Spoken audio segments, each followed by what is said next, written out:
to the Renaissance English History Podcast. I'm your host, Heather Tesco, and I'm a storyteller who makes history accessible because I believe it's a pathway to understanding who we are, our place in the universe, and our connection to our own humanity. This is episode 70. We're doing another joint episode with Melita Thomas of Tudor Times. This one's on John Dudley. Just a quick note that the Renaissance English History Podcast is a proud member of the Agora Podcast Network, which you can learn more about and discover some new favorite podcasts at agorapodcastnetwork.com. Remember, you can get links to more information, resources, and sign up for my mailing list at englandcast.com. At the end of this episode, Melita mentioned several resources for Dudley, for example, and I've included those links on the website in the show notes for this episode. So now let me introduce you to Melita. Melita is a co-founder and editor of Tudor Times, a website devoted to Tudor and Stuart history from the period between 1485 and 1625. You can find it at tudortimes.co.uk. Melita, who has always been fascinated by history ever since she saw the 1970s series Elizabeth R. with Glenda Jackson, also contributes articles to BBC History Extra and Britain Magazine. And we started off the interview by me, as usual, asking her to tell us a little bit about John Dudley's life and why she chose him as the person of the month this month. Dudley is famous under his title of Duke of Northumberland as perhaps one of the great Tudor villains. He's held responsible for the attempt to put Lady Jane Grey on the throne, which resulted in Jane's death at the age of 17. And he was seen in his time as a tyrant and a sort of greedy, ambitious man. I think he's perhaps more complex than that. And his background, he was the son of one of Henry VII's closest advisors. And so he had to overcome the hurdle of the fact that Henry VII's advisor, Edmund Dudley, was executed for treason in the early part of Henry VIII's reign. As Dudley Sr. was blamed very much for Henry VII's rather, repressive financial regime. So it was quite handy to have somebody to throw to the dogs, which Henry VIII, ruthless from an early age, did. So young Dudley was overshadowed in his early life by the fact that his father had been executed for treason. The reason we picked him for this person of the month is because, partly because of that achievement, to go from being the son of a traitor to being the most powerful man in England when he was Lord President of the Council and effectively the regent for Edward VI. He's sort of an archetype for the rise of what they called the new men. They weren't of aristocratic birth. But he achieved his position through a good deal of hard work and loyal service to the state, but also quite a bit of intrigue and ambition.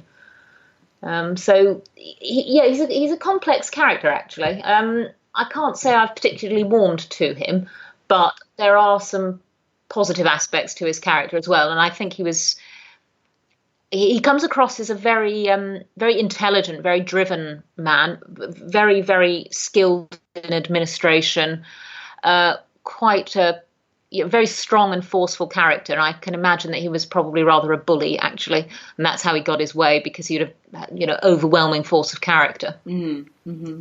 So, like, his background and his family, it seems that scheming and these kind of potentially treasonous activities were something that kind of ran in his family.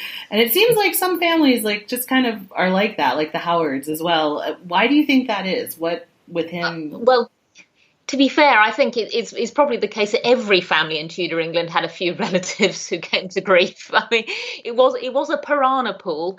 I think certainly Dudley Sr., his father, there's no evidence at all that he was in any way treasonable. He was carrying out Henry VII's orders.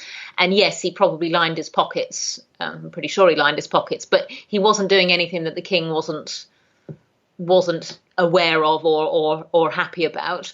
He was accused of treason as a way of deflecting unpopularity away from the king, the late king, onto another individual, to give everybody a feel-good factor when Henry VIII came to the throne.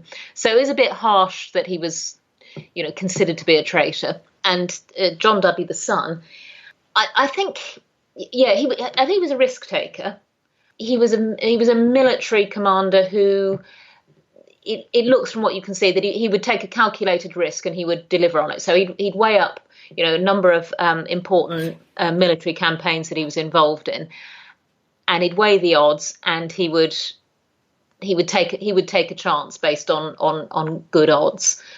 But where he came undone, perhaps, was underestimating that his opponent, Mary, she actually had a very high appetite for risk as well. Well, that's not the persona that people imagine of her, but when you actually look at how she lived her life, she was a risk taker, and Northumberland probably, in the manner of the time, assumed that a woman wouldn't take that kind of risk.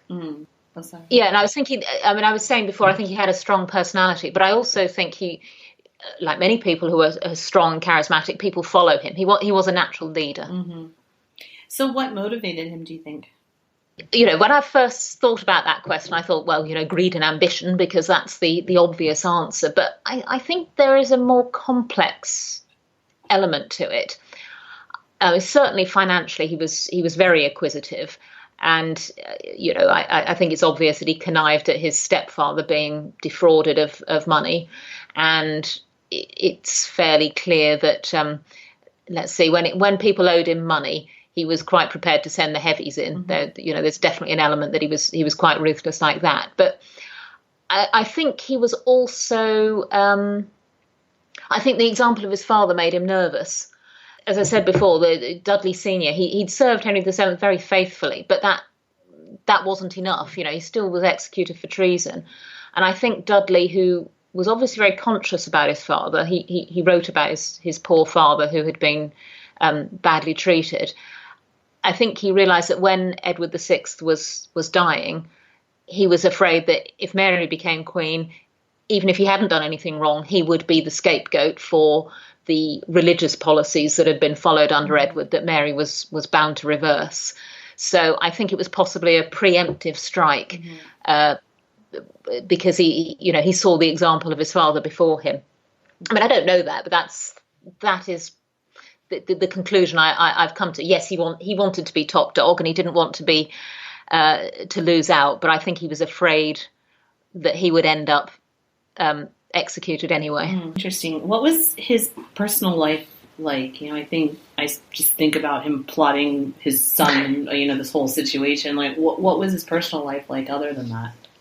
He and his wife were deeply attached to each other. Her name was Jane Gifford, or Guilford, how discussion on how to pronounce that one. And she was the son of his guardian. So when his father was executed, his mother, Elizabeth Grey, she was married to actually the king's half-uncle, Arthur Plantagenet. So which brought him sort of into the orbit of the royal family, because Henry was very fond of his uncle. So we don't know anything about his relationship with his mother, because he was the ward of Sir Edward Gifford, and then he married Gifford's daughter Jane, and they were devoted to each other. They had 13 children. Rather astonishingly unpleasant idea, but there you go. And at the end, when he was imprisoned, and his wife Jane, she was, she pleaded for his life. She wrote that she was more worried about him than she was about her children, because he was such a good man and she'd been so devoted to him, and she was obviously loved him very much. But the whole family life seems to have been very happy. All of the Dudley siblings were very close to each other throughout the lives, the ones who survived into older age. And he seems to have been unusually close to his children. So that's a positive aspect. The obvious stuff that he's known for. Tell me about the Lady Jane Grey plot, the whole kind of situation with that, and just the background of all. Yes, it's interesting. There's been some different interpretations of late on who was responsible for what. But just as the background, so in 1544, Parliament passed an Act of Succession, which designated Henry VIII's successors as firstly his son Edward, as was the case under the common law, and he was to be followed, if he had no children, by Henry VIII's elder daughter Mary. and any children she might have, and then by the younger daughter, Elizabeth. And the Act also gave Henry the power to nominate further successors should it transpire that Elizabeth, that none of his children had children of their own.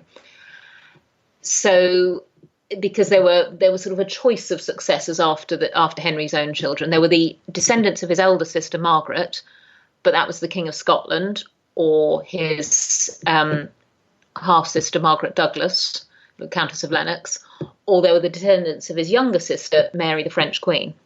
Now Henry, for whatever reason, decided that he preferred the descendants of his younger sister, probably because he didn't want Scotland to be anywhere near the succession. But he didn't nominate his actual niece Frances, probably because he thought her husband Henry Grey was an idiot, and there's no other way of putting it really. All the descriptions of him were there's very positive stuff about his piety and his learning and his generosity and all the rest of it, but every description of him suggests that he really was not the sharpest knife in the drawer. He was a poor military commander, and just Henry VIII was a good judge of ministers, and he never let Henry Grey anywhere near his council.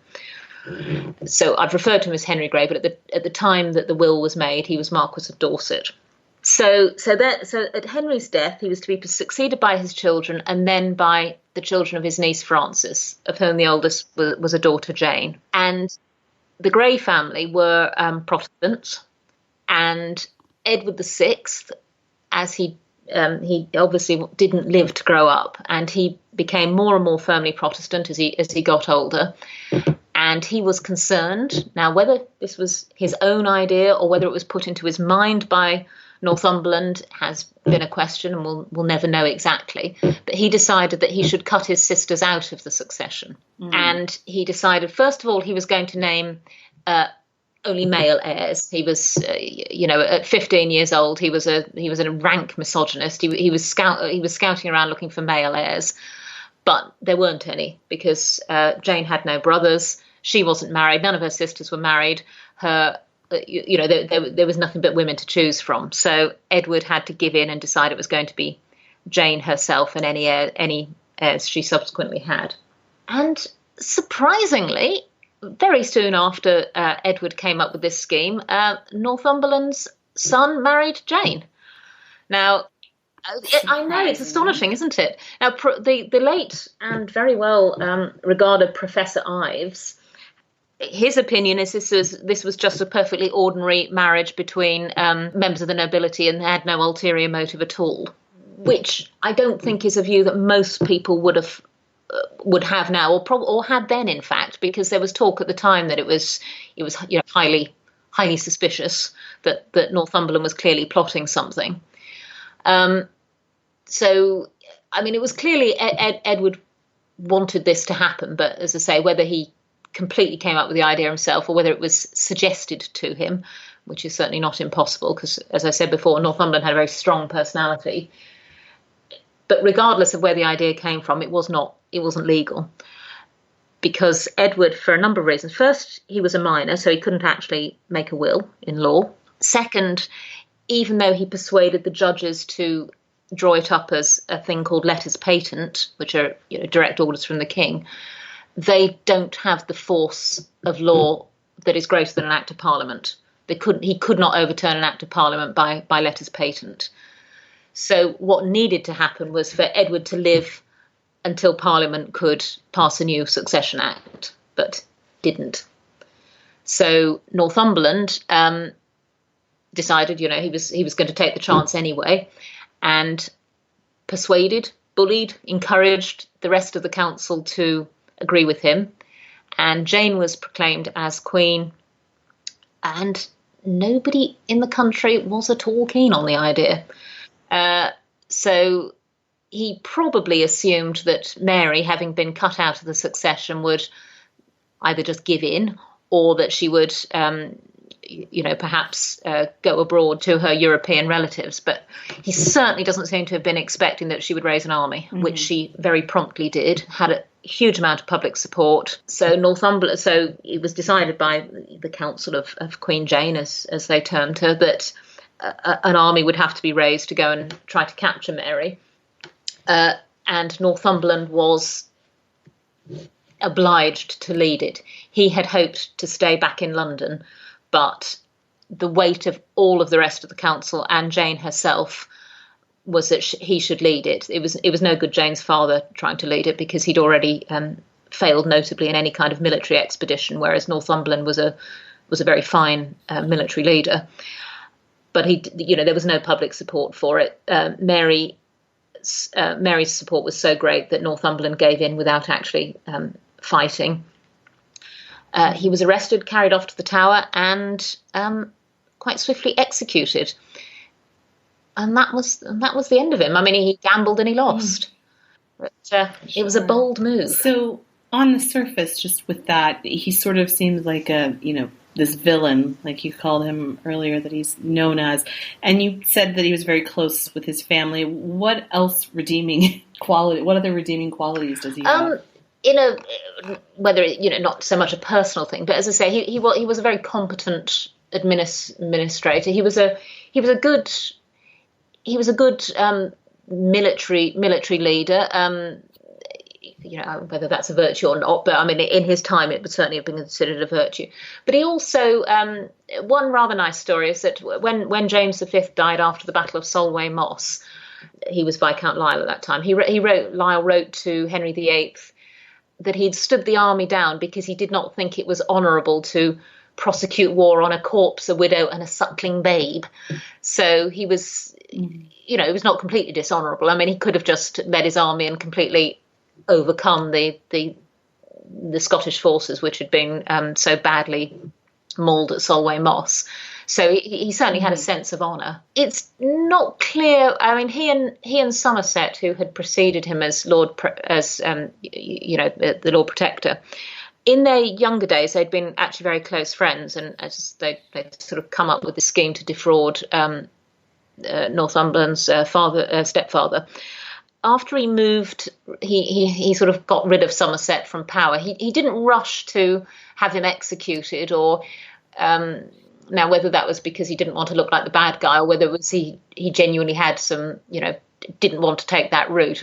You can't know, but So I think he was just good and bad like everybody. It was definitely a dog eat dog world, and I think the example he'd seen of his family, and I should think half of Henry VIII's court was suffering from post-traumatic stress, because all the ones who didn't win, they didn't just lose, they lost their heads.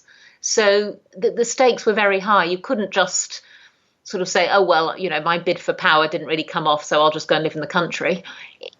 It was much more brutal than that. So as soon as you'd started to be ambitious, you almost couldn't stop. Mm-hmm. So he's a complex character, and I mean, I have to say, I think he and his wife sound they're very, very devoted to each other, but they're completely convinced that they ought to have all the power and wealth they wanted. Interesting. And where can we learn more about him? Well, funnily enough, it's not that easy.